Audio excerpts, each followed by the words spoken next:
ጤና ይስጥልኝ ክቡራትና ክቡራን የዩቲዩብ ቻናል ቤተሰቦች የሰዓቱን ሁለት አጫጭር ሰበር መረጃዎች ይዤ ቀርብ ያለው እስከ ፍጻሜው አብራችሁኝ ቆዩ። ክቡራን አድማጮች የመጀመሪያው መረጃ ከወደ ኤርትራ የተሰማው ነው።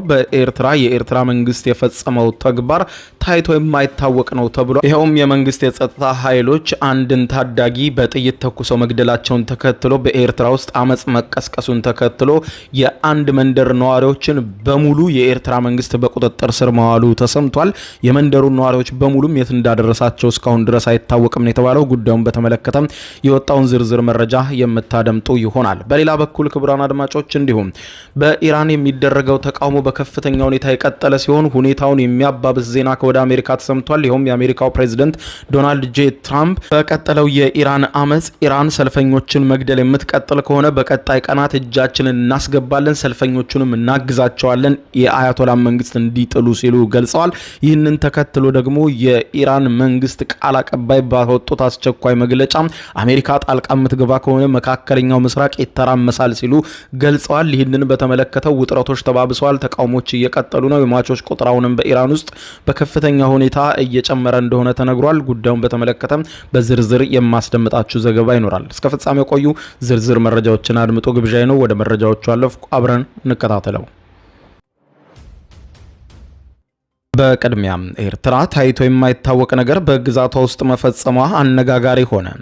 ኤርትራ ውስጥ የአንድ መንደር ነዋሪዎች ሙሉ በሙሉ በቁጥጥር ስር መዋላቸው ነው የተዘገበው። ኤርትራ ውስጥ የአንድ ታዳጊ ሞትን ተከትሎ ተቃውሞ ያነሱ የአንድ መንደር ነዋሪዎች ሙሉ በሙሉ በኤርትራ መንግስት መታሰራቸው ተዘግቧል። በኤርትራ ጋሽ ባርካ በተባለው ክልል በሚገኘው ሎጎ አንሰበቅ ቀራና ኩዶ በተባለ መንደር ያፌት የማነ የተባለ ታዳጊ ግድያ መፈጸሙን ተከትሎ ተቃውሞ ያሰሙ የመንደሩ ነዋሪዎች ሙሉ በሙሉ በአጠቃላይ መታሰራቸውን ቢቢሲ ያነጋገራቸው የቤተሰብ አባላት ለመገናኛ ብዙሃኑ ተናግረዋል። ቢቢሲ ያነጋገራቸው ከሀገር ውጭ ጭምር የሚኖሩ የአካባቢው ተወላጆችና ስማቸው እንዳይጠቀስ የፈለጉ ነዋሪዎች ግድያ የተፈጸመው ህዳር 6 2018 እንደነበረ አስታውሰው ከዚያ በኋላ የአካባቢው ነዋሪዎች ግድያውን በሚመለከት ቅሬታ በማሰማታቸው ምክንያት የሟች ወንድምን ጨምሮ ሙሉ የመንደሩ ነዋሪዎች በቁጥጥር ስር ውለው በመንግስት ኃይሎች መታሰራቸውን ገልጸዋል። የ16 ዓመቱ ያፌት በጥይት ከተገደለ በኋላ የአካባቢው ነዋሪዎች ሐሽፌራይ ወደሚባል ወታደራዊ ካምፕ ተወስደው መታሰራቸውን የቤተሰብ አባላቱና የመንደሩ ነዋሪዎች ለቢቢሲ ትግርኛ ገልጸዋል። ሟች ያፌትና ጓደኞቹ በአካባቢው ከሰል በማክሰልና በመሸጥ ገቢ ያገኙ የነበረ ሲሆን የአካባቢው ነዋሪዎች ሲናገሩ ግድያውን ከመፈጸሙ በፊት ከሰል ለመሸጥ ወደ ህምበርቲ ሲሄድ ከተያዘ በኋላ ነው የኤርትራ ወታደሮች የገደሉት ብለዋል። የያፌት አባት የማነ ገብረ ማርያም በእስር ላይ በመሆናቸው ልጃቸው ቤተሰቡንና ራሱን በመደገፍ ዛፍ ቆርጦ ከሰል ማክሰል ላይ ተሰማርቷል። በፈረንሳይ የሚኖረውና የአካባቢው ተወላጅ የሆነው አዛሪያ ለቢቢሲ ትግርኛ እንደተናገረው ከሆነ ያፌት ቤተሰቡንና ራሱን ለመደገፍ የሚሰራ ጠንካራ ወጣት ነበር ብሏል።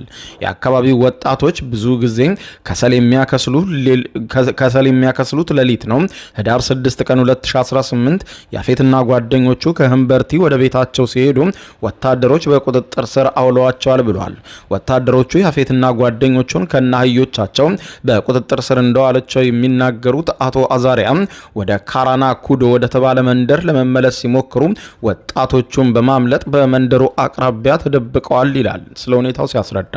በኋላም ወጣቶቹ አህዮች ከወታደሮቻቸው ለመውሰድ ሞክረው አብዛኞቹ ሲሳካላቸው ሟቹ ያፌትና 3 ጓደኞቹ ግን ሳይሳካላቸው መቅረቱን አቶ አዛሪያ ተናግረዋል። የያፌት ጓደኞችም ወደ ቤታቸው ሲሄዱ እርሱ ግን ወደ አህዮቹ ማቆያ ስፍራ በማምራት ለመውሰድ ሲሞክር በተተኮሰበት ጥይት መሞቱን አዛሪያና ሌሎች ለቢቢሲ አረጋግጠዋል። እንደ አዛሪያ ገለጻ ከሆነ የያፌት አስክሬን በማግስቱ እኩለ ቀን ድረስ አልተነሳም ነበር። የመንደሩ ነዋሪዎች ሁኔታውን ለባለስልጣናት ካሳወቁ በኋላ በመንደሯ በመንግስት ላይ ተቃውሞ ተቀስቅሷል፣ ቁጣም በርትቷል ብሏል። ከዚያ በኋላ ወታደሮች መጥተው አካባቢውን ከበቡት። የመንደሩን ነዋሪዎች በሙሉ በቁጥጥር ስር አደረጉ። ፖሊሶች መጥተው አስክሬኑን ልንመረምር እንፈልጋለን በማለት ፎቶግራፍ ለማንሳትም ሲሞክሩ የአካባቢው ነዋሪዎችም በህብረት ወጥተው ተቃውመዋል ብለዋል። ያፌትም ምንም አይነት ምርመራ ሳይደረግለት መቀበሩን አቶ አዛሪያ ጨምረው ገልጸዋል። የመንደሩ ነዋሪዎች የወጣቱን አሟሟት ስላልተቀበሉትና ቅሬታ ማሰማት መጀመራቸውን የሚናገሩት አቶ አዛሪያ ቅሬታቸውን በተለያየ መልኩ ሲገልጹ ወታደሮች ሰብስበው እንዳሰሯቸውና ሙሉ የአካባቢውን ነዋሪ በቁጥጥር ስር እንደዋሉ ተዘግቧል።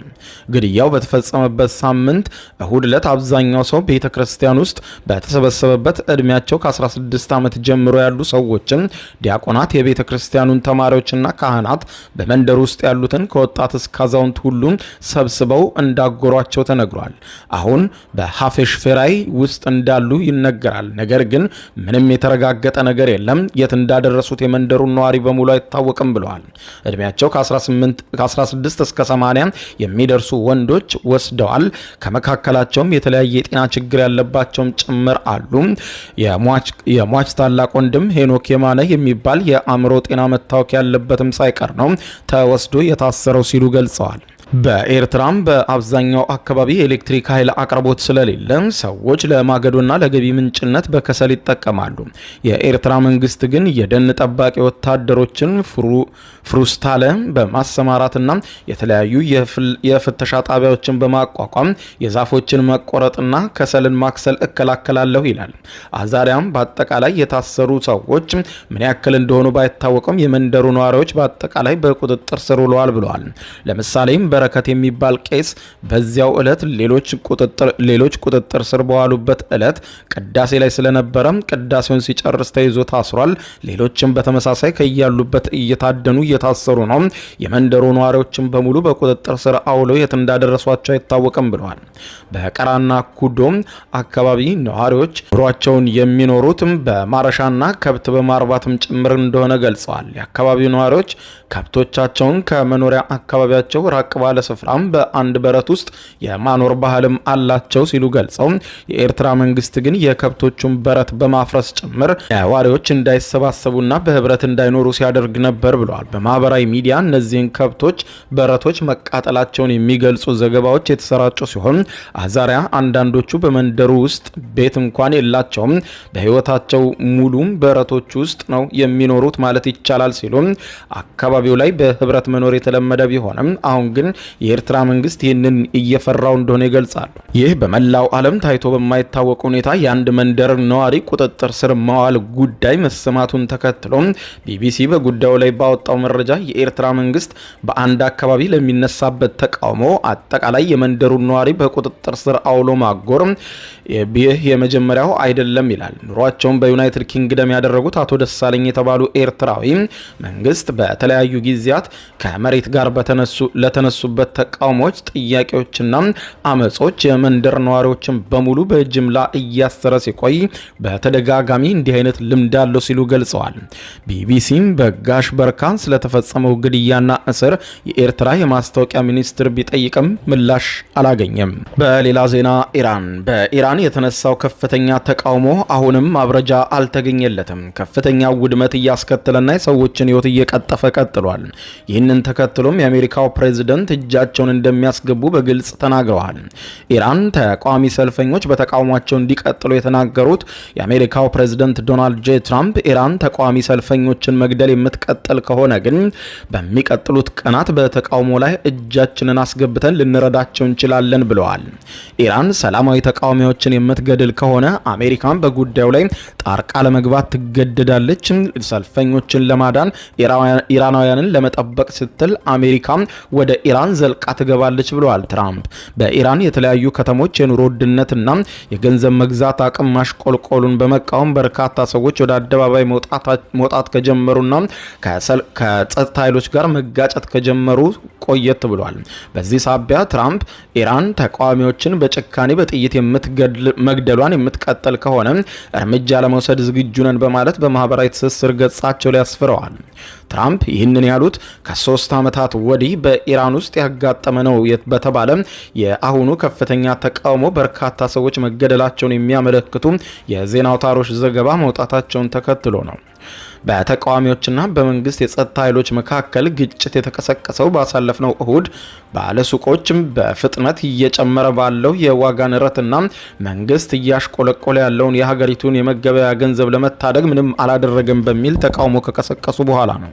ፕሬዚደንት ትራምፕ በመጀመሪያው የስልጣን ዘመናቸው ከኢራን ጋር ከተደረሰው የኒውክሌር ስምምነት ከወጡ በኋላ ተነስቶላቸው የነበረውን ማዕቀብ በአውሮፓውያኑ 2018 መልሰው በኢራን ላይ ስለጣሉት የኢራን ምጣኔ ሀብት በእጅጉ አስቸጋሪ ሁኔታ ውስጥ ገብቷል።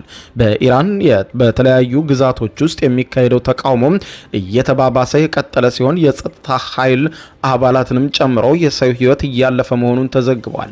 የአሜሪካው ፕሬዝዳንት ዶናልድ ጄ ትራምፕ እጄን አስገባለሁ፣ አሜሪካ ጣልቃ ለመግባት ትገደዳለች ማለታቸውን ተከትሎ ኢራን በጉዳዩ ላይ ለአሜሪካ መንግስት ማስጠንቀቂያ ምላሽ ሰጥታለች። የኢራኑ ጠቅላይ መሪ አያቶላ አሊ ካሚኒ ከፍተኛ አማካሪ አሜሪካን በኢራን ጉዳይ ጣልቃ ለመግባት ከሞከረች በመካከለኛው ምስራቅ ውስጥ ታይቶ የማይታወቅ ከፍተኛ ቀውስ ይከሰታል ብለዋል።